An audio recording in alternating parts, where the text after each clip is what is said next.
Going on YouTube, Evan here with Cloud9 Aquariums. Today I really want to give you guys a lowdown on how to actually go about going on vacation when you have fish tanks. There's a couple different things you can do, but this has definitely been a question I've been asked a lot. Especially somebody like me who's got multiple tanks. How do you go about going on vacations? Am I stuck in my house the rest of my life? Is it even possible? So there's two questions you need to ask yourself. Well, there's really only one question you ask yourself, but we'll put it to two. One, is it worth it? Obviously we all need vacations. I feel like it's very important just for your sanity. But is it worth it to you? You're gonna have to realize that this is a risk. Especially depending on what you have. Some of us who have a little bit more picky fish, such as saltwater or discus or things along those natures, or even if you're a breeder and you've got juveniles around there that need to be grown up. Something like that, that's definitely going to be a risk that you're going to have to understand that, you may come home and they may not all have survived depending on who you can get to take care of it. And that comes down to your second thing. Do you know anyone who you would trust with your fish? Now, that doesn't necessarily mean, obviously your number one thing would be, or your number one choice would be someone who actually has fish tanks of their own. That would be fantastic if you could find someone like that. But you also have to understand, Plan B would also have to require finding someone who has no idea about fish tanks. When it comes down to that, there's a couple things that you definitely want to take into consideration when you're trying to find someone who doesn't know anything about tanks. Are they the type of person who is very willing to learn? Are they just looking to get in for the money? Definitely you're gonna want to compensate them. It's gonna be a little bit more of a incentive for them not to screw it up, I guess we'll say. But you don't want somebody who's gonna be careless. That's the biggest thing, because someone who's careless isn't gonna follow your instructions. The biggest thing that you're gonna have to do is definitely give them detailed instructions, and that's really the best way for you to keep track of what's going on. Obviously, you can check in with them while they're gone, things of that nature. Always have a cell phone around that they can contact you with. But let's say, for instance, recently I went on vacation for a week. Okay, I actually went, to California over Christmas just to see my family. I was out there for about a week, and obviously with the tanks that I run, I can't be away from them for a week. Some tanks you could be. You could go out and you could do a very good, thorough cleaning before you go. Hook up some automatic feeders over the top of it. Make sure everything is on, some timers, and you're all set. Really, if that, honestly, to be quite honest with you, if I can be super serial right now, that is by far the best option possible. If you have those types of tanks, which are going to be fine for a week, most of my tanks I can walk away for 2 weeks and have no problem as long as they're being fed. Something like an automatic feeder is definitely going to be able to do that for you. I don't quite have much experience with those timed feeding blocks. I prefer an actual electronic automatic feeder. I feel like those are a little bit more, well, I can control what my fish are eating better. I have specific foods that I feed, and I prefer them to be eating that as opposed to something else that I'm not sure if they're eating it or if it's decaying or how that's going to work. I know those things are guaranteed and proven, blah, blah, blah. But just for my own personal satisfaction, I prefer to keep my tank running on the same thing that it was when I was gone, because then I know how it's going to affect my tank. I don't know that it's in a week I come back and it's going to have algae everywhere because it's a different substance being introduced to it. So, but again, that's also personal preference. If you would like to go with one of those options, which is kind of like a slow release type feeder, you just drop into the tank, and some of them are a couple days or a week or whatever. That would be something that I would recommend testing out. Maybe a month in advance before you go out, and just watching how it goes through your tank while you're there, as opposed to just kind of dropping it in and say, all right, cross my fingers, hope it's going to work. That's not really how I roll. So, like everything I always try to stress, have a plan. So, definitely make a plan. So let's say, for instance, you do find someone, even if they are familiar with your with fish tanks and things like that, I find it great to leave them notes. Okay. And you don't have to, there's two ways you can leave notes. You can be that guy who writes out an entire essay for them. Chances are they're not going to go through it, okay? I like to do, if you want to do something like that, that's great just for like basic stuff, just to kind of remind them they can take it home with them, study, whatever. But they don't need reading material. We all have our own personal lives and jobs. The best thing to actually make sure that they're checking every single day is really, for me, is to use some Post-it notes, okay? So I got, a couple different colors of Post-it notes that were actually categorized, by color on different tanks. So every single, let's say for instance, you know, you can see I left, I have 3 post-it notes on this tank. Some of them had more if there's more things that needed to be done to it. But for instance, like my feedings were all in yellow, you know, my temperatures were all in pink, water changes were in blue. You know, it doesn't matter. The colors are irrelevant. The point of the matter is, on every single tank, I always had the temperature. Okay, why? Okay, there's things that we don't think about that, you know, I don't know. Do you check your temperature daily? Maybe you do, maybe you don't. A lot of us do, but we don't even think about it anymore because, again, we've been doing this for 10 years. So it's one of those things where you walk up, you're like, oh, hey, how's it doing? You know, everybody's looking good. You kind of glance at the temperature. All right, cool. It's the same thing it was yesterday. Awesome, fantastic.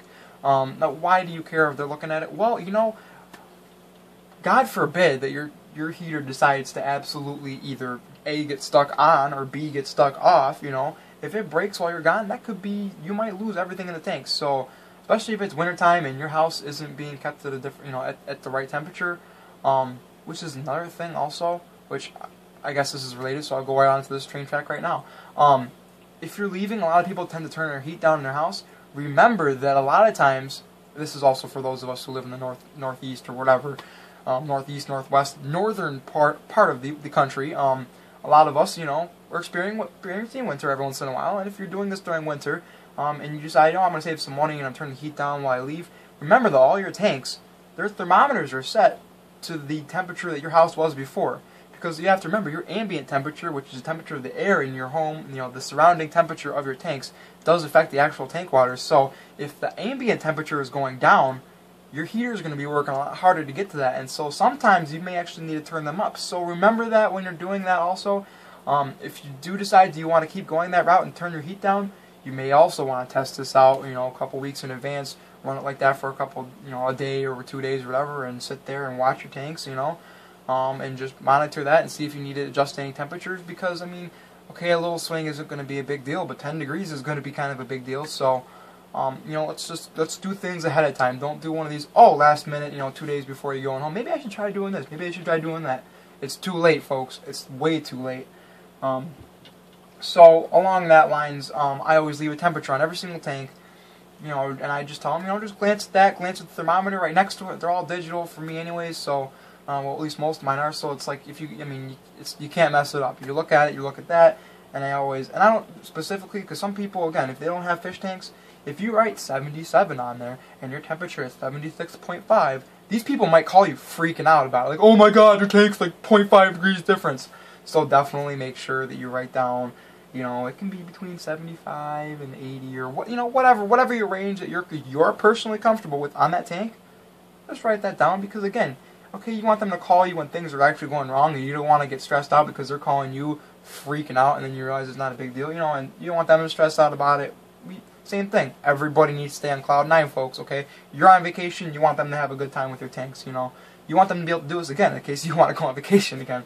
Make it good for them, and they'll always do it next time you need to go. So that's one thing I always recommend for post-it notes. Another thing I do is my feedings, okay? Some of my tanks get like live blackworms, for instance, or they get frozen bloodworms, or beef heart, or this and that, or supposed to get this type of pellet food this day, and this type of flake food this day. You know, I try to dumb it down as much as possible while I'm gone. You know, sometimes I'm like, alright, they don't need this, they don't need that. This is just something I do to mix up the diet while I'm gone. Okay, for a week, it's not going to hurt them. Okay, you can keep it simple. If they can stay on flake food all week or whatever, keep them all on flake food. If every single tank can get the same thing, give every single tank the same thing. You know, it makes their life a lot easier again. But there's certain things like, you know, I do have plecos, so they are going to need a couple algae wafers here and there throughout the week. And so again, you just, and don't, I find it's a lot easier for them if you write down specifically, you know, 1 algae wafer Thursday, you know, Saturday, Monday, whatever, you know, write the actual day down. Don't say every other day, because, I mean, they're going to have to think, well, was it last day, or was it, you know, I mean, let's make this really, really easy, okay? Don't make it any option for them to screw up. That's, I mean, because let me tell you, okay, I speak from personal experience. I've gone away for a week before, left my tanks with someone, and this is when I had the easiest fish possible. I came back, and I lost a lot of my favorite fish, okay? And it wasn't awesome. That person never watched my fish again. And then there's also experiences where after that I tried to dumb things down a lot more. I made sure I went through everything a lot more specific with this other person. And lo and behold, I came back, and mind you, I left my discus with this person and everything else, and they were fine. They were all fantastic. She said that they ate better for her than they ate for me. So, I was like, well, maybe I should have you watch my fish from now on. She was doing water changes on mine. I had fish that were going through, medical treatments and this and that. I mean, that's the type of person you want to be watching your fish. But again, I dumbed it all down. I made my post-it notes very specific. Do this treatment of this on this specific day. Stop treatment on this day. You don't have to write a huge essay for them because, again, just small things. Just let them know. Just a reminder. And then if they have any questions, just have them call you up. And I really would attempt to not do any water changes while they're gone. Just because that's probably, for us it seems like the easiest thing ever, but for somebody else it can be very stressful. So I would recommend, if you don't have to, do your water change before you go, do it when you get back. But obviously if it's, I couldn't leave my discus for a week. I probably could have, but I would prefer not to keep them off of that, regular water change that I've been doing. I really like to keep that up. So that schedule was maintained throughout, and it worked out fine. I just wrote out my water change thing, and I put a list underneath the tank, and it worked out great. And this was only pretty recently. If I was, here's my proof. Okay, if there was a problem, this tank would clearly show it. We all know this is a dirted tank. This is my 30 tall. If anything is gonna grow some nasty algae and blah blah blah, and have this problem, that problem, this is gonna be a tank to show it. Okay, this was very frequently that I came back, and as you can see, this tank looks beautiful. I did do a trimming yesterday, but again, that's great. I got to do a trimming when I came back. I trimmed about 8 inches off of half these plants. So that's fantastic. No algae problems, no deaths, no big deal. So, and they all made it through. Well, I will say that I did get ick in this tank, but that was before I left. And they've all made it through afterwards. Fortunately, some of my clown loaches didn't, but we'll get into that one day. It can be kind of severe for certain fish, but that's not what we're talking about today, so we're not going to get into it. So that's kind of the 411, I guess you want to say, on going on vacation. It doesn't have to be something where you shouldn't lock yourself into your house just because you have fish tanks. Definitely get out, enjoy the world. That's what it's made there. It's made for our enjoyment. So by all means, don't think now you have fish tanks, you have to stay home the rest of your life. A lot of times you can just, like I said in the beginning of this video, you can just put an automatic feeder on it, do your water change before you leave, and have a great week. You know it's going to be fine. Don't worry about it. Those of you who have a little bit higher or lower tolerance fish, I guess I should say, maybe you should get somebody over there and really give them some proper treatment while you're gone. So I really hope this kind of answers some of your questions about what you can do if you're looking to go on vacation. But like I said, it's very possible. It can be a great experience, but just make it very easy for them. It'll be easy for you. It'll be easy on your fish, and everybody will stay on cloud 9. So, as always, hope you guys are having an awesome week. I hope your fishes, I hope your entire tanks are doing great. This is a new start of a new year, so I really want to just, thank all of you for getting me through the last year with all the support and just the great ideas we've been doing with this channel. And I hope you guys are, able to go on vacations this year and have a good time and enjoy life, because that's what it's really about. So, this is me. These are my tanks, and we're all having a good time. So, as always, I hope this video brings you and your fish tanks a little bit closer to cloud 9, and maybe even Aruba if you're going on vacation.